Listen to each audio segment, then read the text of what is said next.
Olá, eu sou Bezerra, sou um discípulo amado de Jesus aqui em processo contínuo de restauração. Na verdade, eu cheguei quando inaugurou a tenda. E aí eu entrei e logo em seguida tomei uma decisão por Jesus em uma ministração sobre família. Pastor Zé Edson falando sobre família. Passei 10 semanas visitando e no dia 4 de janeiro, pastor Zé Edson pregando sobre família, a importância da família, eu tomei uma decisão por Jesus.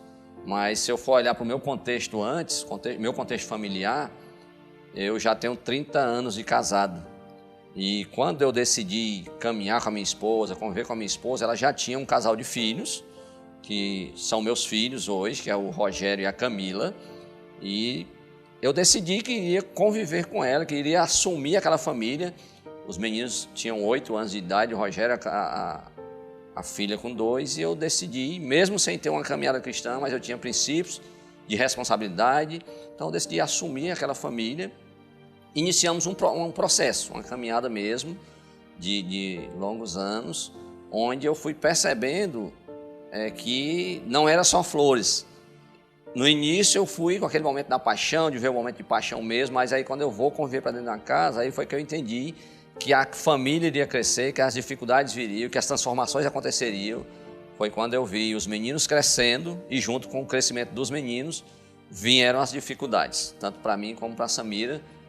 O nosso filho, ele teve alguns problemas, algumas coisas, e que isso afetou diretamente a mim e a esposa, porque como eu não tinha uma caminhada cristã, como eu não tinha os princípios, eu julgava muito, eu apontava muito, eu olhava para o meu filho e eu só conseguia ver os erros dele. Até um dia que o Senhor me alcançou, como eu falei, realmente, em 2004, e mesmo assim eu continuei com um ar de julgamento, de crítica, até o dia em que eu fui desafiado, rapaz, a servir no sistema prisional, a servir no sistema socioeducativo, e ver aqueles meninos do centro socioeducativo e olhar para o meu menino, eu tive a oportunidade de dizer para ele: cara, eu não concordo com nada que você faz, mas eu quero te amar, independente do que você é, do que você faz. E foi como eu passei a entender e amar mais o meu filho, a minha filha, a minha enteada, na verdade. E nesse contexto todo, logo quando nós casamos, a Samira engravidou da Sueli, que é a nossa filha hoje. E a Sueli veio comigo para a IBC, começou uma caminhada logo em seguida, serviu durante muito tempo, caminhou. E hoje eu posso dizer que tem uma família com 3 filhos, 3 netos, e agora vai chegar a bisneta, já vou ser bisavô, imagina aí. E no meio de todo esse contexto, poder olhar para a minha esposa não tem a mesma caminhada cristã que eu, mas tem uma caminhada linda de honrar, de respeitar toda eu diria assim, a forma como nós caminhamos, como eu caminho. E o grande diferencial para mim hoje, quando eu olho para a Samira, quando eu olho para os meus filhos, é que Deus foi me dando a oportunidade de poder viver com ela algo que durante muito tempo eu não vivia, mesmo depois da caminhada, que é ter um tempo de reflexão, ter um tempo de poder de manhã abrir com ela uma meditação, abrir um texto bíblico, poder meditar, poder orar com ela, poder sentar para conversar e ouvir coisas do dia a dia, compartilhar a nossa história, que lá atrás não existia isso. Então eu tenho como celebrar hoje esse meu contexto familiar. Eu brinco às vezes, não é uma família margarina, que todo mundo sorrindo, todo mundo na mesa, mesa prontinha, mas é uma família que tem problemas, que tem lá suas dificuldades, mas que ao mesmo tempo eu celebro o crescimento. E eu tenho que voltar um pouco mais e lembrar do meu pai dos 7 filhos, que somos 7 irmãos, dele fazer tudo para cuidar dos filhos, para dar o melhor para os filhos. E uma coisa que ele dizia era: precisa ser homem responsável, precisa ter responsabilidade pelo que faz. E foi quando eu decidi realmente assumir o compromisso com a Samira, foi dizer: cara, tá aí, eu estou recebendo uma família, 2 filhos, e eu quero fazer a diferença na vida desses meninos. Mesmo no início não foi fácil, porque eu não conhecia, não tinha hoje o conhecimento que eu tenho, o entendimento da palavra de Deus, mas poder explorar, poder dizer: eu tenho princípios, aprendi com meu pai, eu vou aplicar isso aqui na vida. Tem uma luta interessante com a ira. Parece que nem tem, né? Mas eu luto com a ira. E minha esposa também tem essa luta explosiva. Então no início era assim, ela explodia, eu ia junto. E não dava em nada. E quando eu iniciei uma caminhada, comecei a conhecer Jesus, entendi: não, cara, eu preciso pausar, eu preciso pensar. E diante dos momentos de dificuldade, às vezes quando a minha esposa explodia, eu dava aquela recuada, respirava, pensava no que falar. Muitas vezes para dizer: não, estamos juntos, não é explodindo que eu vou resolver. E hoje o mais interessante de tudo isso é que ela faz isso hoje. Nos meus momentos de ira, ela pausa, em vez de explodir, ela pausa, chama para conversar, a gente senta, a gente ora.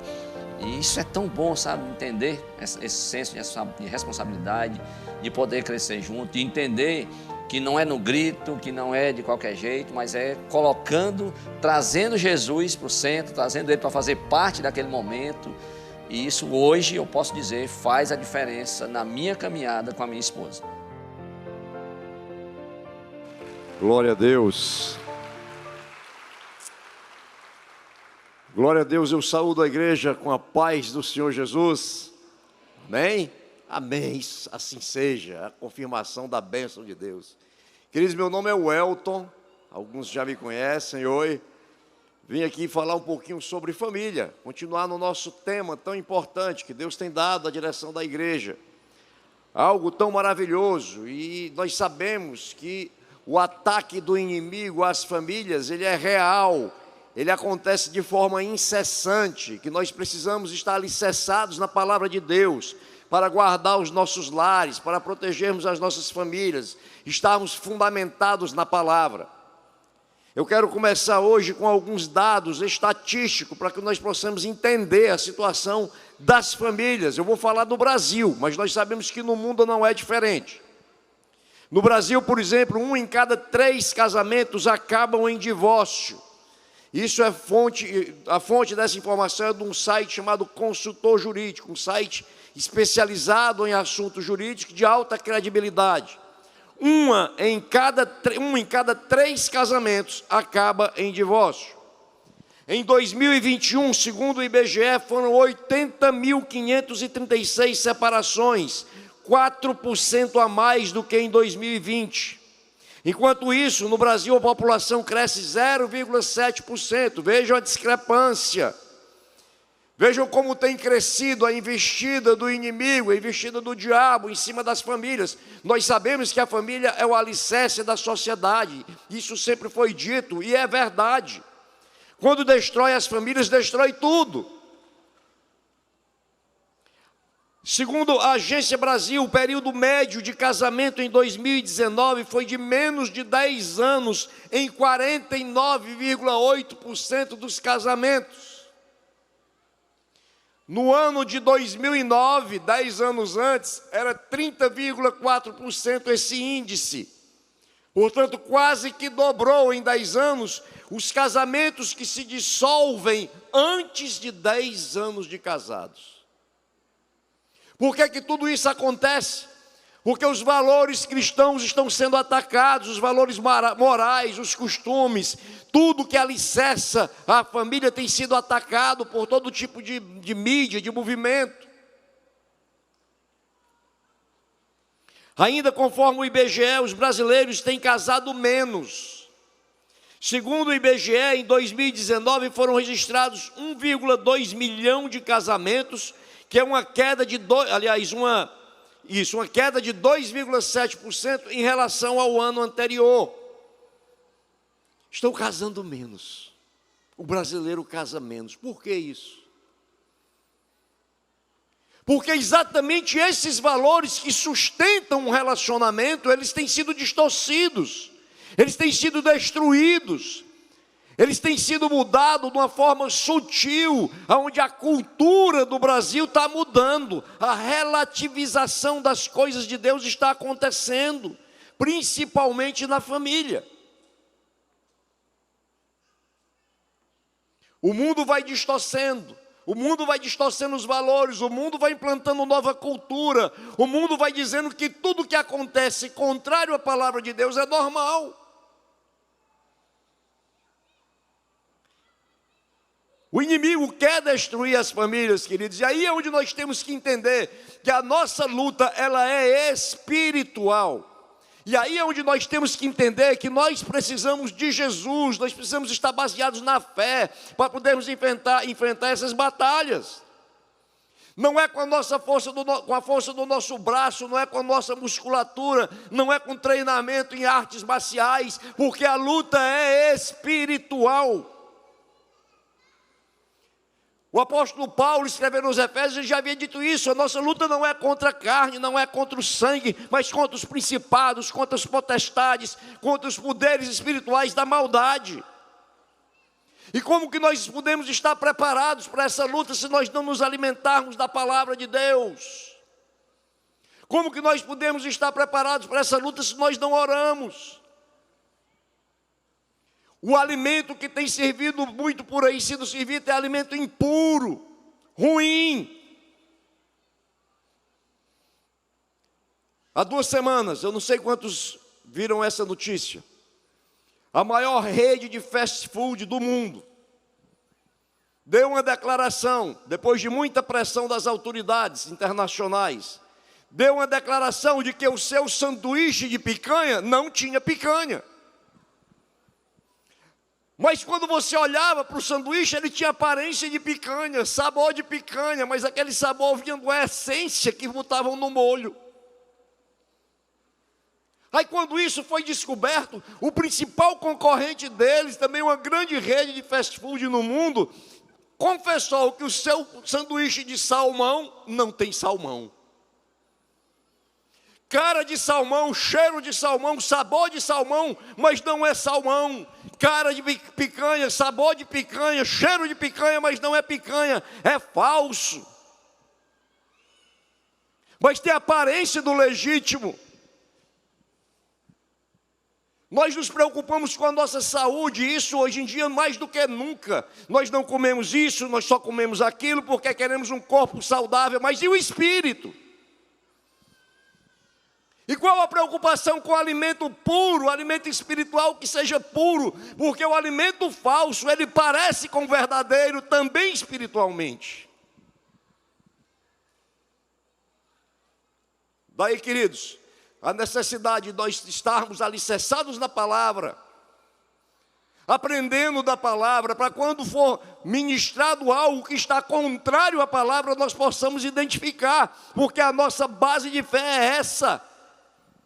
E é o que existe em todo canto, é exatamente essa palavra distorcida, de forma sutil.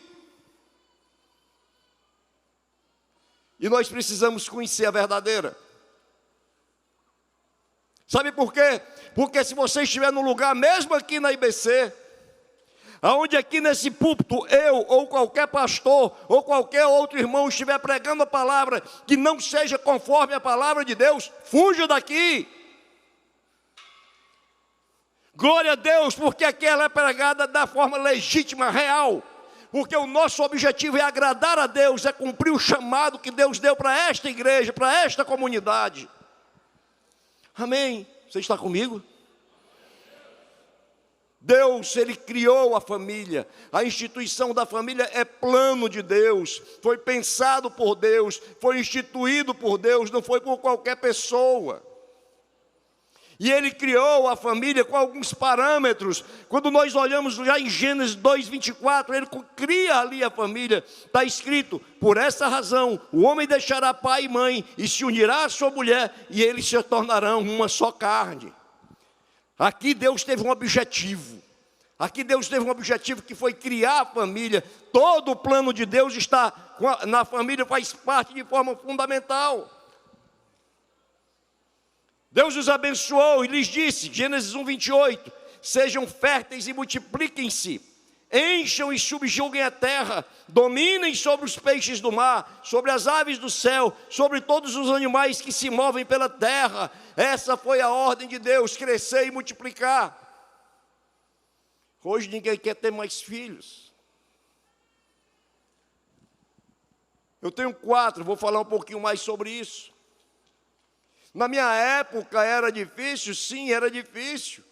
Mas hoje mais difícil ainda, claro, com todos os ataques que existem aí. E as pessoas quando evitam filhos, muitas vezes, a maioria das vezes, não é por medo da dificuldade financeira, mas por medo da dificuldade moral. É por medo de criá-los, é por medo do que é que eles vão ficar expostos aqui nesse mundo.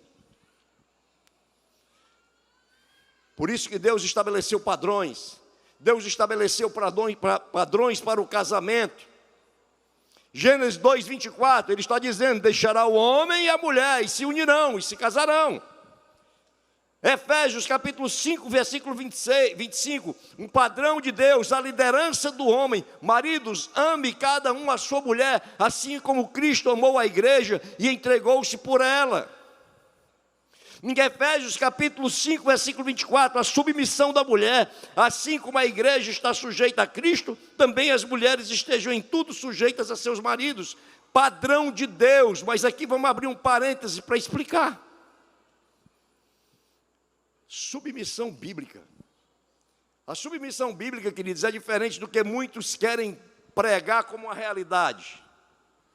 Existem movimentos que quando veem esse versículo se tremem, porque entendem que essa submissão é uma submissão escravocrata, mas não é isso. Quando Paulo compara aqui que as mulheres sejam submissos aos seus maridos, como a igreja é a Cristo, eu pergunto a você, você é submisso a Cristo? Sim ou não? Levanta quem é submisso a Cristo aqui. Você é submisso a Cristo por imposição ou por amor? Por amor, claro. Você é submisso a Cristo, mulher, igreja, porque Cristo te amou, deu a vida por você. Ele deu a vida pela igreja. Ele dá um amor que ninguém tem igual. Ele transborda em você de paz, de amor, de suprimento. E a igreja se submete a Ele por gratidão, por amor e por prazer. Da mesma forma no relacionamento marido e mulher. O marido tem que amar a mulher como Cristo amou a igreja, dando a sua vida por ela. E da mesma forma como isso acontece, ela vai amá-lo com o mesmo sentimento que a igreja ama a Cristo. Amém? Está escrito na palavra. 1 Pedro 3,7, do mesmo modo, vocês, maridos, sejam sábios no convívio com suas mulheres, tratem-nas com honra, como parte mais frágil e co-herdeiras do dom da graça da vida, de forma que não sejam interrompidas as suas orações. Olha aí, marido.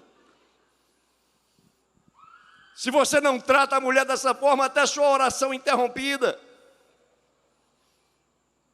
Submissão que a Bíblia fala, quem deu o maior exemplo disso foi o próprio Senhor Jesus, porque a submissão bíblica é aquela onde a autoridade ela serve aquela pessoa que está abaixo dela. Jesus lavou os pés dos seus discípulos, ele deu um exemplo de submissão, ele deu um exemplo de humildade. Ali, o que é que ele fez ali? Ele mostrou que a autoridade, quando ela é exercida, é em prol dos outros. Marido, a sua autoridade é em prol da sua esposa. Aleluia. Deus ordenou que cuidassem da sua família, porque quem não cuida da sua família negou a fé. 1 Timóteo capítulo 5, versículo 8. Se alguém não cuida de seus parentes, e especialmente dos de sua família, negou a fé e é pior do que um descrente. Padrão de Deus. Efésios capítulo 4, versículo 32, sejam bondosos e compassivos uns para com os outros, perdoando-se mutuamente, assim como Deus perdoou vocês em Cristo. E aqui eu quero mais uma vez chamar a atenção sobre o perdão, queridos.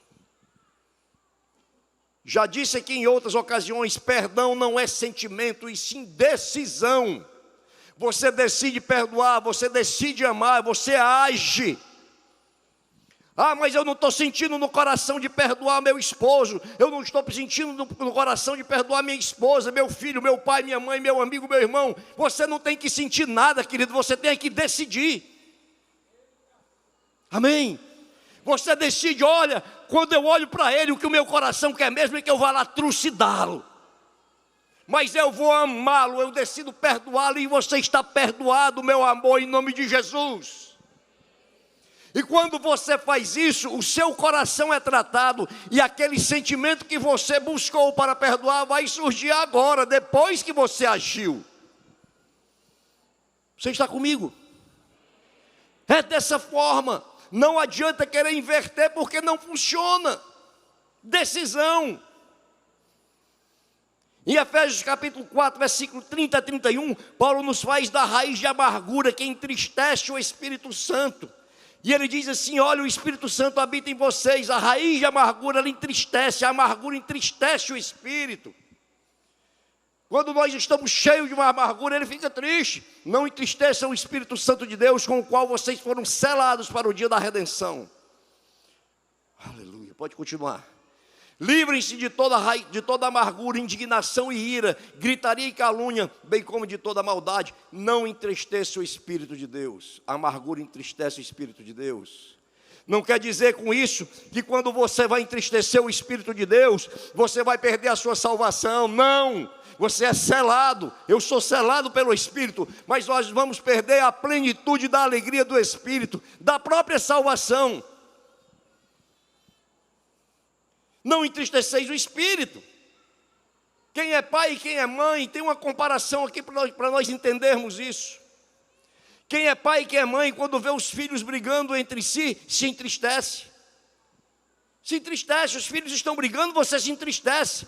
Se você e eu, cheio de falhas, de pecados, de defeitos, nos entristecemos, imagine o Espírito de Deus.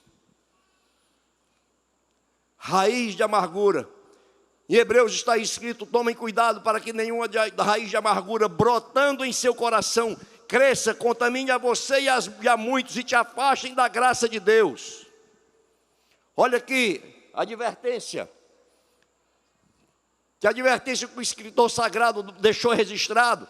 A raiz de amargura, quando ela brota, se você não cuidar, ela cresce, contamina você, contamina os outros, te torna uma pessoa amarga e te afasta da graça de Deus, das bênçãos de Deus. Eu vi uma estatística que a amargura, um coração amargo é responsável por boa quantidade dos cânceres. Somatiza, é uma doença psicossomática, que muitas vezes alcança o corpo. Amargura. Por isso que Deus alerta tanto sobre isso. Cuidado com a amargura no seu coração, não deixa que ela exista, não deixa que ela cresça. Dentro do padrão de Deus para a família, Ele também ordenou que os filhos são heranças do Senhor. Salmo 127, versículo 3 a 5. Os filhos são herança do Senhor, uma recompensa que Ele dá. Como flechas das mãos do guerreiro são os filhos nascidos da juventude. Como é feliz o homem cuja aljava está cheio deles. Não será humilhado quando enfrentar os seus inimigos no tribunal ou nos tribunais.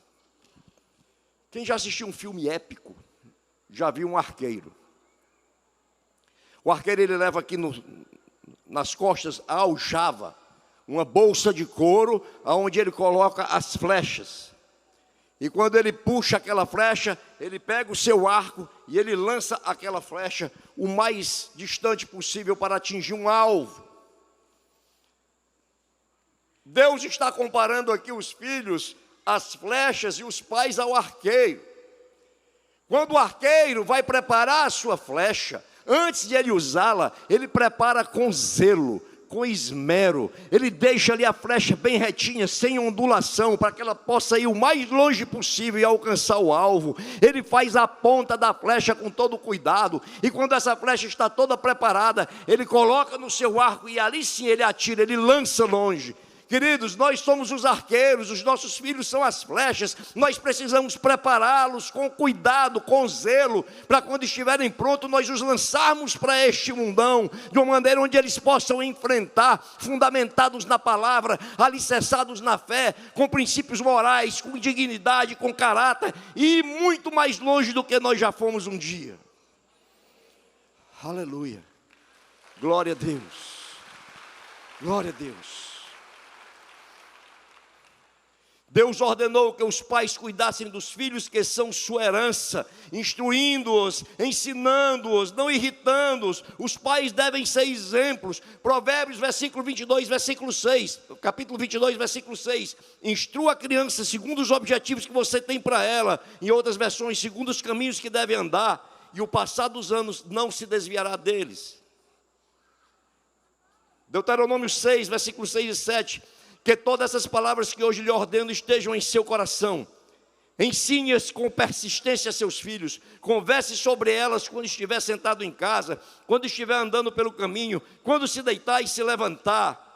Efésios 6,4: Pais, não irritem seus filhos, antes criem-nos segundo a instrução e o conselho do Senhor. Instrua a criança.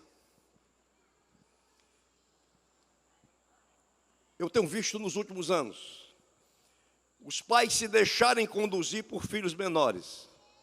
Filhos de 10 anos, 11 anos, 12 anos, é quem diz assim: olha papai, eu não quero estar nessa igreja, eu quero ir para outra que eu fui visitar ali e achei o maior barato. E o pai é conduzido por essa criança. Como que pode? Você, papai, a responsabilidade é sua. Você é quem conduz a sua família para onde ela deve ir, não uma criança de 10, 12 anos, 13 anos. Meus filhos, quando eram pequenos, eu e minha esposa, essa mulher linda que está bem ali, ó, Cecília, faça assim, minha filha, faça assim, ó, amém.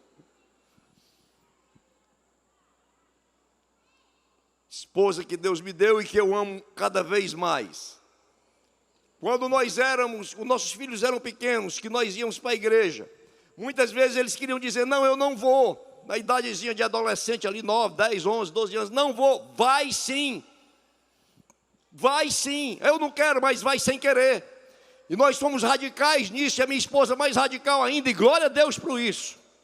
E eles iam para a igreja, e muitas vezes ela me cutucava aqui e dizia assim: olha a cara deles aí, emburrada, sérios, com raiva. Mas a palavra de Deus estava sendo pregada, entrando na sua mente e no seu coração, e ela não volta vazia.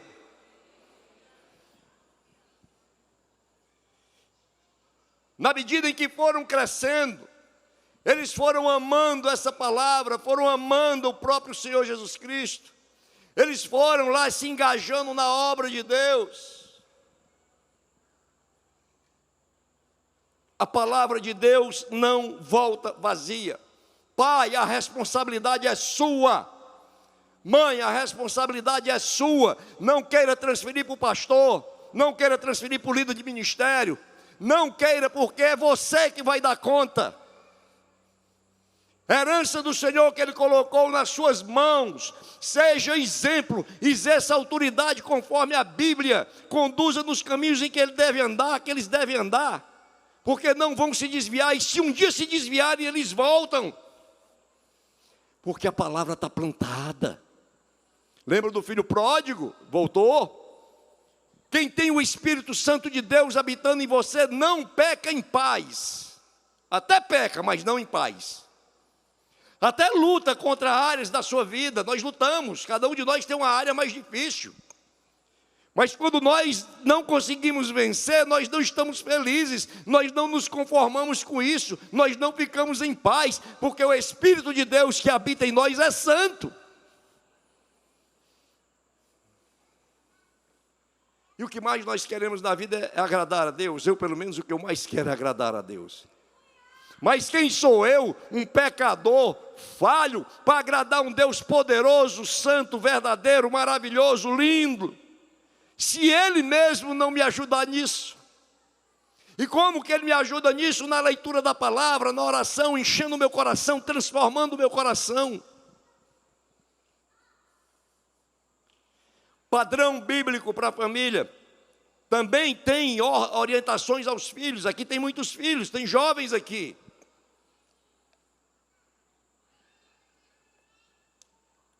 Efésios 6:1. Filhos, obedeçam a seus pais no Senhor, pois isso é justo. Quando Paulo escreveu essa carta, os filhos estavam presentes na congregação. Vale tudo que eu acabei de falar agora. Os filhos têm que estar lá, estavam lá. Hoje, como está diferente, queridos? Os jovens não vêm mais e o pai se conforma. Não, tudo bem, não. Você é pai, você é mãe, exerce a sua autoridade. Vai sem querer. Quando atingir a maioridade, você resolve o que é que você quer. Mas até lá, a responsabilidade é minha, eu dizia a minha esposa também. Até lá você vai. como as coisas mudaram. Quantas vezes eu vi pessoas saindo da igreja, mudando de igreja, por conta do desejo de filhos com 10 anos de idade, 11 anos de idade, direcionando para onde a família ia. Filhos, escutem seus pais, Provérbios 1, 8 e 9. Ouça, meu filho, a instrução do seu pai e não despreze o ensino de sua mãe. Eles serão um enfeite para a sua cabeça, um adorno para o seu pescoço. Ouçam, filhos, ninguém ama vocês mais do que seus pais, a não ser Deus.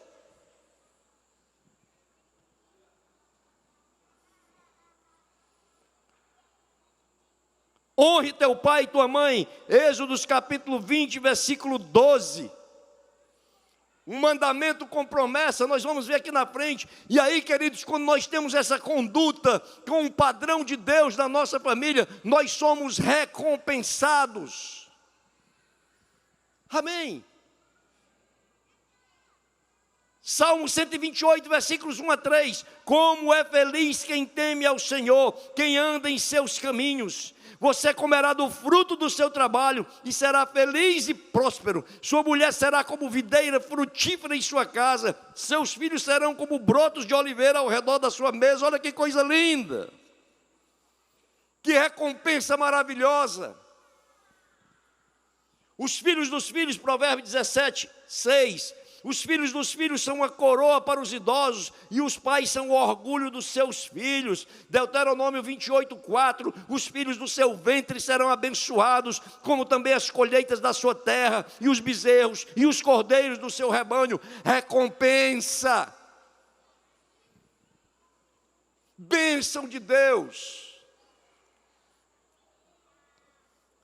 Nós fomos recompensados, eu e minha esposa, por levarmos o nosso filho à igreja, quando eles eram crianças, quando eles eram adolescentes.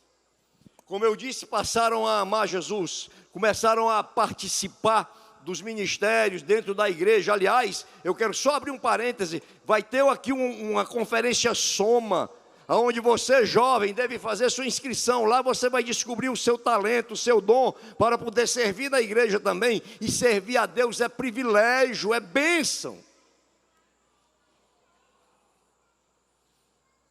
4 filhos nós temos. 3 homens e uma mulher. Foram crescendo, ficaram jovens. O primeiro e o terceiro, servindo na igreja no grupo de louvor, eram bateristas. O segundo, servindo na igreja no ministério infantil, nos jovens. A minha filha servindo na igreja no ministério infantil, todos com muita dedicação. E aí, queridos, eles casam. O mais velho, o Elton Júnior, casa com a minha nora Mirela, também criada e educada nos princípios de Deus. E ali ela entra também no ministério, o mais velho no louvor, a minha nora Mirela no louvor. E nos deram 2 netos lindos, Zion e Zoe. O segundo, Wesley, casa com a Grazi também cantava no louvor, dedicada também na obra, e nos dão duas netas lindas, Isabela e Cecília, em homenagem à minha esposa. O terceiro, o Wendel, casa com a minha nora Jéssica, e aí ela também se engaja nos trabalhos da igreja, no ministério de teatro, ajudando na secretaria da igreja, dedicada à obra, e nos dá um neto lindo, Elton Neto. A minha filha servia no ministério infantil, casa com o Ariel, meu genro, que passa também a servir no ministério infantil, e há 30 dias nos deram mais um netinho, o 6º, o Lucas. Aleluia.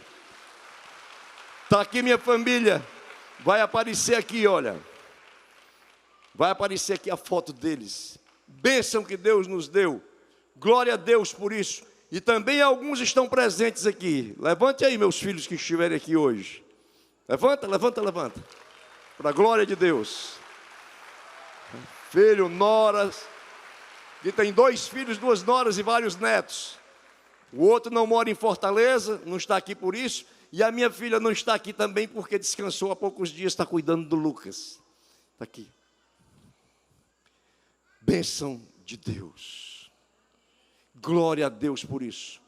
É uma família perfeita? Não! Não pode ter ninguém perfeito, um crente é perfeito nesse mundo.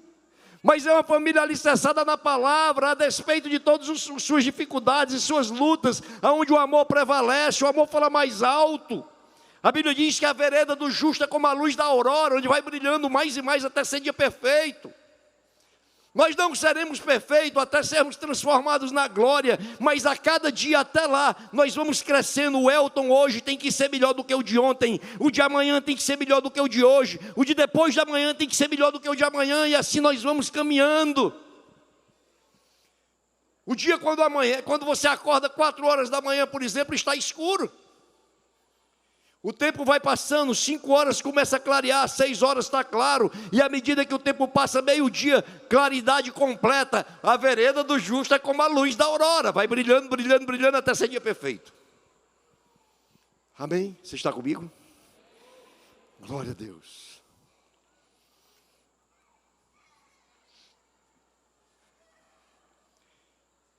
Não adianta discurso sem exemplo. Papai e mamãe, vocês são exemplo. Não pense vocês que faça meu filho, não faz vocês, isso funciona porque não funciona. Querem filhos comprometidos com o Senhor? Se comprometam com o Senhor. Querem filhos que busquem a Deus? Busquem a Deus. Se capacitem para isso, porque cada dia você vai precisar mais ainda, você e eu. Fizemos a nossa parte, educamos os nossos filhos, ensinamos os caminhos, agora a responsabilidade é deles para com os nossos netos. Filhos que estão aqui presentes, Deus prometeu recompensas a vocês. Êxodos 20, 12. Honra teu pai e tua mãe, a fim de que tenhas vida longa na terra que o Senhor teu Deus te dá. Quer vida longa? Honra teu pai e tua mãe. Ah, mas você não sabe o que é que meu pai fez comigo, o que é que minha mãe fez comigo. Não interessa, honre, perdoa, decida perdoá-lo e amá-lo. Efésios capítulo 6, versículos 1 a 3. Filhos, obedeçam a seus pais do Senhor, pois isso é justo. Honra teu pai e tua mãe, este é o primeiro mandamento com promessa, para que tudo te corra bem e tenhas longa vida sobre a terra. Quando você honra o papai e a mamãe, você vai ter vida longa e tudo te corre bem nesta terra. Colossenses 3:20, filhos, obedeçam a seus pais em tudo, pois isso agrada ao Senhor. Ouçam, meus filhos, a instrução de um pai, estejam atentos e obterão discernimento. Jovem, preste atenção, é Deus falando com você, Jesus trazendo a instrução para você. Uma grande família não é necessariamente uma família grande. Existem famílias grandes que não são grandes famílias, assim como existem famílias pequenas que são grandes famílias. O que define o tamanho da família não é a quantidade de membros, mas o compromisso com Deus.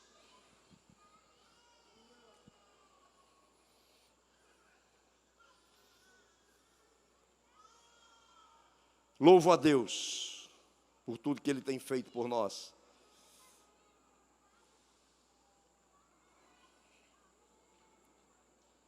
Satanás tem tentado destruir as famílias desde o começo do mundo. Desde que o mundo é mundo, Satanás tem tentado destruir. E cada vez mais a voracidade para isso vai aumentar. Sabe por quê? Porque nós estamos começando a viver os últimos dias. Você está comigo? Amém? Isso é verdade. Nós começamos a viver os últimos dias, a volta de Jesus se aproxima. Muita coisa vai acontecer ainda, mas já começou.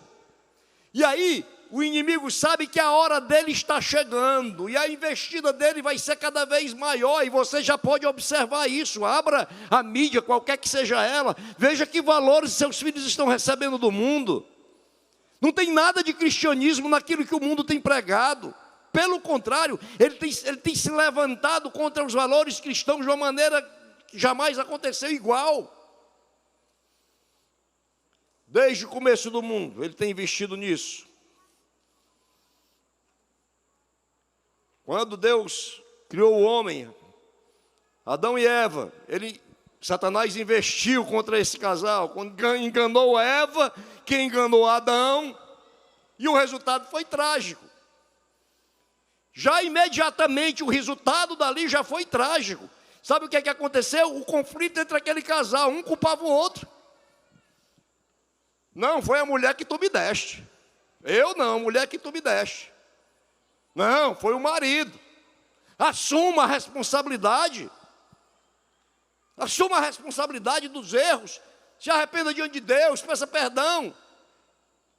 1 João 9, Deus é fiel quando nos arrependemos dos nossos pecados e os confessamos. Deus é fiel e justo para nos perdoar os pecados e purificar de toda injustiça. Consequência daquele mesmo pecado, aconteceu o primeiro fratricídio.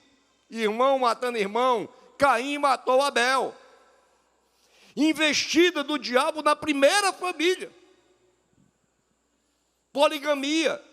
Gênesis capítulo 4, você vai ver lá no versículo 19, quando Lemeque, descendente de Caim, casou-se com 2 mulheres, e por aí vai. Ora, se esse inimigo começou a atacar as famílias lá na criação, você acha que ele vai parar?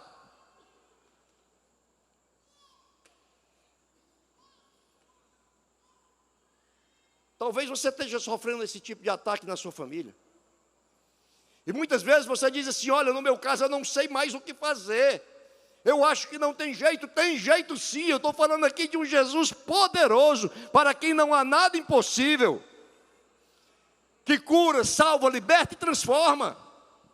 Vimos aqui o testemunho do Bezerra, os trabalhos que ele faz nos presídios. Deus transformando corações ali, convertendo os homens ali.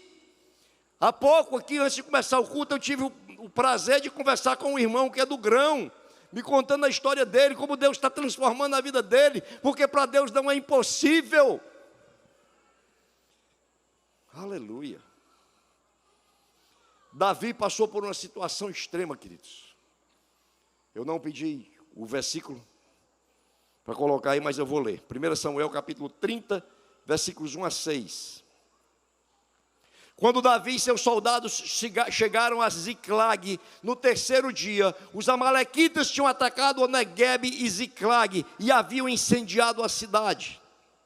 Levaram como prisioneiros todos os que estavam lá, as mulheres, os jovens e os idosos. A ninguém mataram, mas os levaram consigo quando prosseguiram seu caminho. Ao chegarem a Ziclag, Davi e seus soldados encontraram a cidade destruída pelo fogo e viram que suas mulheres, filhos e filhas haviam sido levados como prisioneiros. Então Davi e seus soldados choraram em alta voz até não terem mais forças. As 2 mulheres de Davi também tinham sido levadas, Ainoã de Jezreel e Abigail de Carmelo, que fora mulher de Nabal. Davi ficou profundamente angustiado, pois os homens falavam em apedrejá-lo. Todos estavam amargurados por causa de seus filhos e suas filhas. Davi, porém, fortaleceu-se no Senhor. Aleluia. Chorou até não ter mais lágrimas. Você pode imaginar isso? O inimigo havia levado suas 2 esposas, seus filhos, haviam levado todas as mulheres, todas as crianças, todos os idosos da cidade. Aos olhos humanos, aquilo ali era destruição total, não teria mais jeito. Mas Davi, ele orou ao Senhor, ele fortaleceu-se no Senhor. E se você continuar lendo, você vai ver que Deus diz, vai lá Davi, pega a tua família de volta. Não desista dela, vá lá, vá buscar, e Davi vai e traz tudo de volta. Talvez você esteja passando por uma luta dessa, como Davi enfrentou. Não desista da sua família, meu querido. Não desista da sua família, minha querida. Não desista do seu marido, não desista do seu esposo, não desista dos seus filhos. Não interessa o quadro que você está vendo aí na sua frente. Entenda, existe um Deus poderoso, que transforma, que restaura, que traz de volta, que salva e que quer fazer isso. Ah, mas eu estou cansado, a luta é muito grande, a vida é difícil mesmo, a vida não é fácil não. Em área nenhuma da vida é fácil, queridos. A vida é uma batalha mesmo.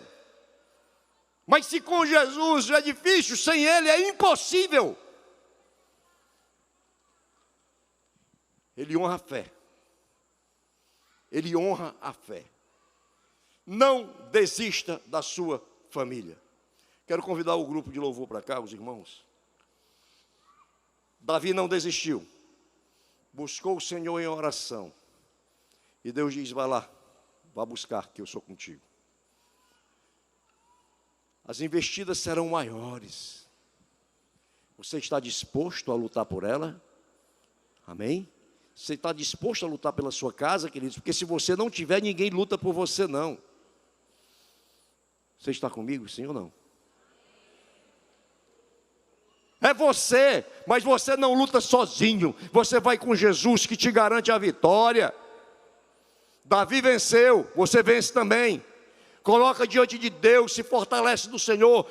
Coloque o oxigênio da espiritualidade, da fé primeiro em você, para que você possa oxigenar aqueles que você ama. Se debruce sobre a palavra, escute a voz de Deus, ore, coloque diante de Deus, se quebrando diante de Deus. E você que ainda nunca entregou a vida a Jesus, faça isso agora, não perca mais tempo. As promessas são para os filhos de Deus, queridos. Não perca tempo. Você precisa convidar Jesus para entrar no seu coração. Abra o coração para Ele, se entregue a Ele, reconheça que você precisa dEle. Veja quantas vezes você já bateu a cabeça, porque quer lutar com suas próprias forças. Quando você tem um Deus poderoso que está aí para fazer aquilo que é o certo, para te ajudar nas suas lutas. Ah, mas essa história de chegar ali e entregar a vida a Jesus, isso é negócio de crente, de igreja. Não, isso é Bíblia. Romanos capítulo 10, versículos 8, 9 e 10. Mas o que diz? A palavra está junto de ti, na tua boca e no teu coração. Esta é a palavra da fé que pregamos. Se com tua boca confessares o Senhor Jesus e no teu coração creres que Ele ressuscitou dos mortos, serás salvo. Aleluia. Não perca mais tempo. Se você não fez isso ainda, eu te convido para fazer isso hoje. Pode começar a louvar, meus queridos. Amém. Glória a Deus. Glória a Deus, meu querido. Tem mais gente aqui que Jesus está falando essa noite. Tome uma decisão, tome uma posição, levante sua mão e diz, ei, eu quero Jesus. Amém. Amém. Tem mais gente aqui. Escuta a voz de Deus, querido. Não é na força do nosso braço, é na força, na unção e na direção do Espírito de Deus. E aí, queridos, não existe inimigo que vença, porque Deus é conosco. O tempo urge, não há mais tempo para muita coisa não. A sua decisão é agora. Eu sempre cito um versículo que está na Bíblia: eis que eu te apresento dois caminhos, o da vida e o da morte. Escolhe, pois, o da vida para que vivas. Aleluia. Você está comigo? Jesus fala com você. O Espírito de Deus é quem convence do pecado, da justiça e do juízo. Ele fala ao teu coração hoje, mas Ele não vai pegar pela sua mão e te trazer aqui a força. A decisão está dentro do teu livre-arbítrio. E o convite é para você hoje, para que você possa entender que a tua família tem jeito. E você pode com Jesus vencer, resgatar, como aconteceu com Davi lá em Ziclag.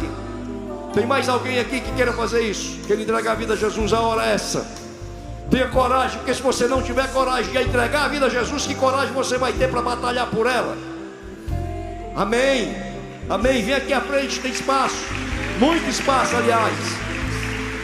Se você não tem coragem de levantar a mão e dizer: Jesus, eu preciso de ti, e vir aqui à frente, que coragem você vai ter de batalhar contra o inimigo, queridos? Eu não estou com conversa politicamente correta não, porque para Deus não tem politicamente correto não, tem o que é correto. Aleluia. Tem mais gente, venha enquanto nós louvamos. Tem mais gente que ouvindo a voz de Deus aqui, a hora é essa. Venha para cá enquanto nós louvamos a Deus. Nós vamos orar, eu não vou mais insistir. Quem convence do pecado e da justiça é o Espírito de Deus. Aleluia. Aleluia. Creio que Deus falou, vamos orar. Pai, em nome de Jesus, obrigado pela tua palavra ministrada aos nossos corações nessa noite. Louvamos o teu santo nome, Jesus.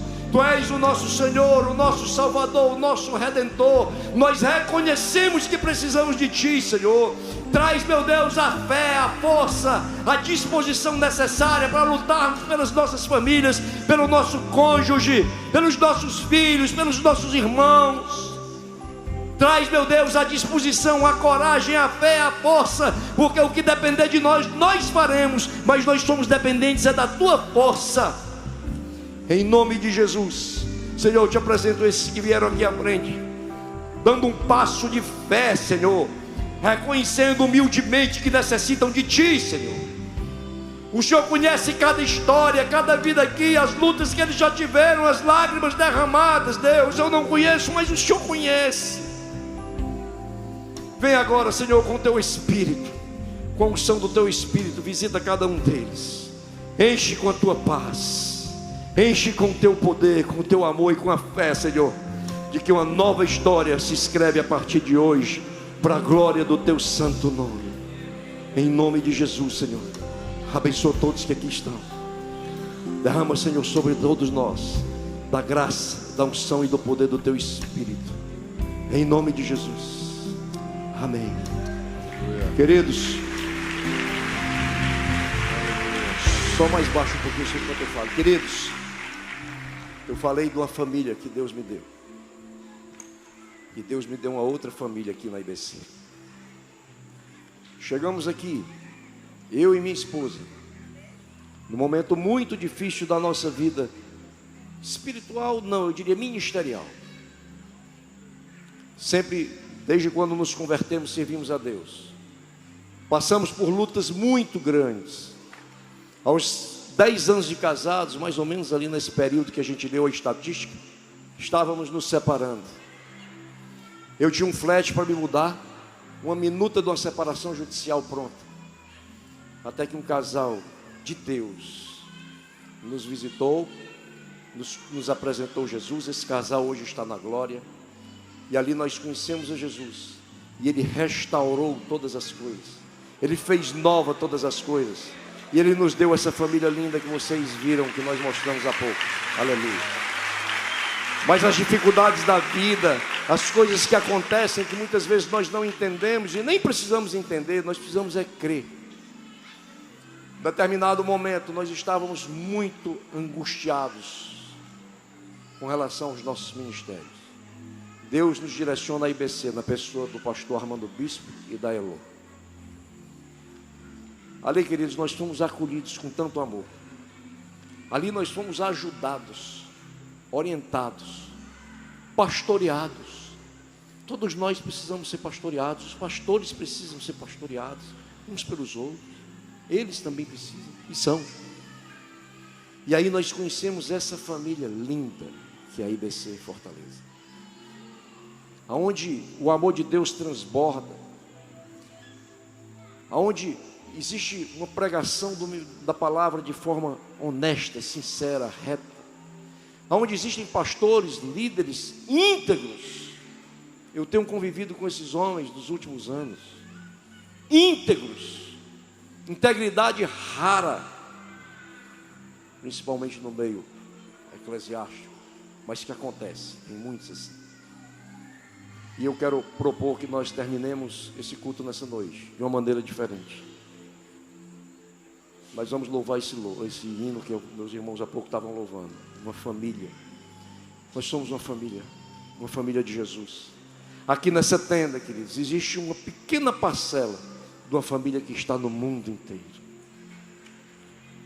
E como família nós temos que nos conhecer, que nos amar, que abençoar uns aos outros, que chorar juntos, que nos alegrarmos juntos. E muitas vezes nós não conhecemos quem está do nosso lado. Muitas vezes, todas as noites, nós sentamos ao lado de alguém e não sabemos o nome. Não nos levantamos nem para cumprimentar, dizer, meu irmão, Deus te abençoe. E eu não conheço família assim. A família, ela tem que se amar, se conhecer. Ela tem que crescer no conhecimento entre eles, do amor, na ajuda, na admoestação, muitas vezes repreendendo, porque quem ama repreende, mas outras vezes encorajando. Nós vamos concluir. Os irmãos vão cantar que nós somos uma família. Mas saia do seu lugar e cumprimente um irmão, abençoe a vida dele. Vamos mostrar que somos uma família. Vamos mostrar no mundo espiritual e a nós mesmos que somos uma família. Saia do seu lugar, mas eu fico encabulado. Não fique não, quebre essa barreira. Timidez é uma barreira que você quebra na primeira vez que você se levanta e faz. Nunca mais você vai ficar tímido. Faça isso em nome de Jesus. Vamos louvar, que Deus nos abençoe em nome de Jesus. Aleluia.